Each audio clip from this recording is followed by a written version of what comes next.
TRS అధినేత కేసీఆర్ కూతురు MLC కవిత Delhi liquor scam లో అరెస్ట్ అయి సరిగ్గా 5 నెలలు నిండింది.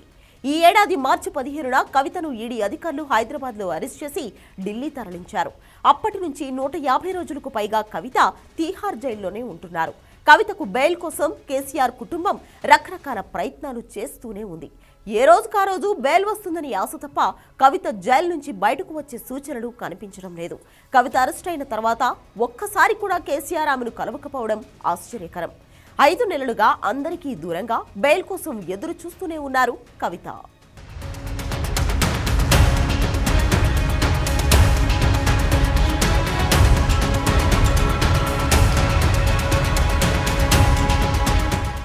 ఢిల్లీ లిక్కర్ స్కామ్లో అరెస్టుకి 6 నెలల ముందే కవితను సిబిఐ, ఈడీ ప్రశ్నించాయి. అప్పటి నుంచి ఏ క్షణమైనా ఆమె అరెస్ట్ అవ్వొచ్చని అందరూ ఊహించారు.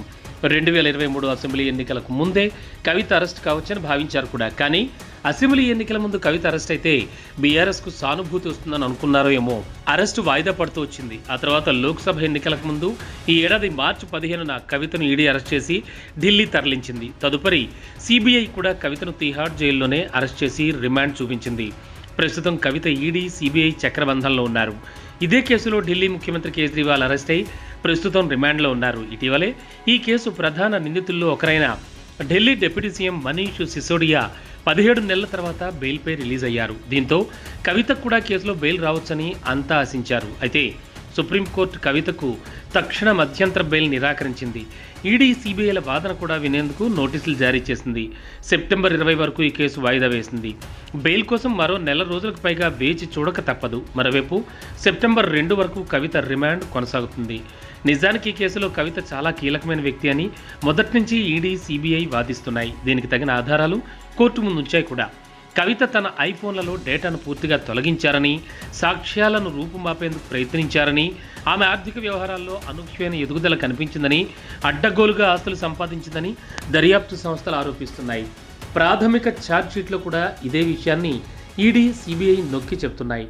ఢిల్లీ లిక్కర్ స్కామ్లో కుట్ర మొత్తం కవిత కనుసన్నల్లోనే జరిగిందని, సౌత్ గ్రూప్ను ఏర్పాటు చేసి తద్వారా కోట్ల రూపాయల ముడుపులు, ఢిల్లీ లిక్కర్ లైసెన్సులు కైవసం చేసుకున్న కుట్రలో కవిత ప్రధాన నిందితురాలని, మిగిలిన వారందరినీ కూడా ఆమె స్వయంగా సమన్వయపరిచారని ఈ కేసులో ప్రధాన ఆరోపణ.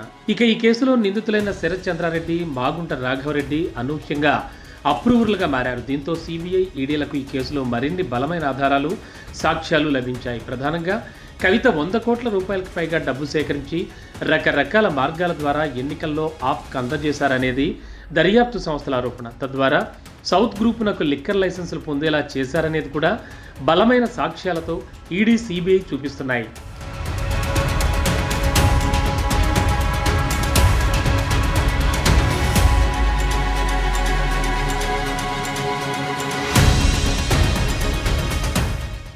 అరెస్ట్ అయిన 10 రోజుల తర్వాత రకరకాల కారణాలతో కవిత బెయిల్కు ప్రయత్నిస్తూనే ఉన్నారు. కుమారుల చదువు, తన ఆరోగ్యం కారణాలుగా చూపించి ఆమె బెయిల్ అడిగినప్పటికీ కోర్టులు నిరాకరించాయి. అసలు తన ఈడీ కార్యాలయంలో ప్రశ్నించే హక్కు దర్యాప్తు సంస్థకు లేదంటూ ఛాలెంజ్ చేసి పిటిషన్ విత్డ్రా చేసుకున్నారు కవిత. ఇలా చూస్తుండగానే 5 నెలలు గడిచిపోయాయి. బెయిల్ రావడం లేదు. కవిత ఆరోగ్యం కూడా క్షీణించినట్లు తెలిసింది. సుమారు 11 కిలోల బరువు కూడా తగ్గిపోయారట. కవిత బెయిల్ కోసం కేసీఆర్ కుటుంబం కోట్ల రూపాయలు ఖర్చు పెట్టింది. ముకుల్ రోహిత్గి లాంటి పెద్ద పెద్ద లాయర్లను మోహరించింది. కేటీఆర్, హరీష్ పలుమార్లు ఢిల్లీ వెళ్లి రకరకాల ప్రయత్నాలు చేస్తూనే ఉన్నారు. కవితకి బెయిల్ తీసుకొచ్చేందుకే బీజేపీతో రాజీ కోసం బీఆర్ఎస్ ప్రయత్నిస్తోందని, కవితను జైలు నుంచి విడుదల చేస్తే పార్టీని బీజేపీలో విలీనం చేస్తామని హామీ ఇచ్చినట్లు కూడా వదంతులు వచ్చాయి. అయితే వీటిని కేటీఆర్ కొట్టిపాడేస్తున్నారు. బీజేపీలో బీఆర్ఎస్ని విలీనం చేసే ప్రశ్నే లేదని కరాఖండిగా చెప్తున్నారు కేటీఆర్. కాకపోతే బీఆర్ఎస్ వాయిస్లో చాలా మార్పు వచ్చింది. కవిత అరెస్ట్ తర్వాత బీజేపీని ఇప్పటివరకు పల్లెత్తు మాట అన్నది అనలేదు బీఆర్ఎస్. లోపాయకారిగా బీజేపీలో సఖ్యత కోసం, కవితను లిక్కర్ కేసు నుంచి బయట పడేయడం కోసం చాలా రకాల ప్రయత్నాలు చేస్తూనే ఉన్నారు. అయితే బీజేపీ అధినాయకులు మాత్రం బీఆర్ఎస్ నేతలకు తలుపులు తెరవడం లేదు. కవిత భర్త, అత్తవారింటి నుంచి కేసీఆర్పై రోజురోజుకి ఒత్తిడి పెరుగుతోంది. రాజకీయాల వల్లే తమ కోడలు జైలు పాలైందని, ఆమెను ఏదో విధంగా బయటకు తీసుకురావాలంటూ కవిత అత్తింటి వారు కేసీఆర్ను పదే పదే ఒత్తిడి చేస్తున్నారు. దశాబ్దాల తరబడి రాజకీయాల్లో కేసీఆర్ రకరకాల మాయలు చేశారు. తిమ్మిని బమ్మిని చేసి తన ఉనికిని కాపాడుకుంటూ వచ్చారు. ప్రతి సమస్యకు తెలంగాణ సెంటిమెంట్ అడ్డం పెట్టి బయటపడ్డారు. ఇప్పుడు కూతురు విషయంలో మాత్రం కేసీఆర్ పాచికలు పారడం లేదు. ఆయన మానసికంగా రోజురోజుకి కుంగిపోతున్నాడు. కూతుర్ని జైల్లో చూడలేక గడిచిన 6 నెలల్లో ఒక్కసారి కూడా ఢిల్లీ వెళ్ళలేదు. అసెంబ్లీకి వచ్చి ఎవరిని నిలదీసి మాట్లాడలేని పరిస్థితి. కేటీఆర్, హరీష్ రావులే పరిస్థితులను తమ భుజం మీద వేసుకుని అన్ని రకాల ప్రయత్నాలు చేస్తున్నారు. ఎంత జరుగుతున్నా తెలంగాణ సమాజంలో మాత్రం కేసీఆర్ కుటుంబం పైన, ముఖ్యంగా కవిత పైన సానుభూతి రావడం లేదు.